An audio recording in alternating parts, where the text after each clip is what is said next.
Jesi pratio možda ovaj boks meč između popularnih youtubera KSI i Logan Paul? Jesi čuo za to? Čuo sam, nisam gledao. Čuo sam, nisam gledao. I opet nešto što prodaje karte, nešto što je, ne znam koliko je pregledano. Oni su naplaćivali $8 gledanje. Da. To imali su 800.000 ljudi. Imali su od pay-per-view, znači procenati sve vidi.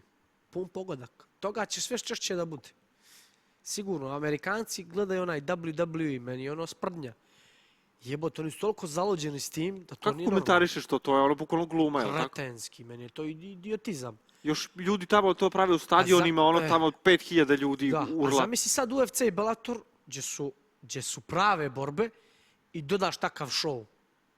Dodaš takve ljude, ubaciš poneđe, na neki svaki event ubaciš jednog youtubera i daš mu da ga bije neki manijak. Znaš ti ko će to gledati? Ja bi to prvi gledao. Koliko bi para dobio taj youtuber? Evo recimo mene neko zove, dođete neko isprebija. Sad ću ti reći, CM Punk, ne znam znaš i ko je. On je WWE rvač, čovjek ne znam da leg da uleti. On je dobio za prvi meč $500.000.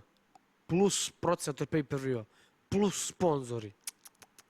Jel se isplati to da te neko prebije za tolike pare? Gdje ne isplati? Jel se ono dogovore kao aj nemoj baš jako da me prebiješ? Za te pare, vidi, ne da bi mu rekao mu, tuci me, samo me nemoj ubiti.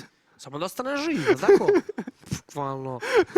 Si lud, brate, $500.000, idi, udri do šutra, brale.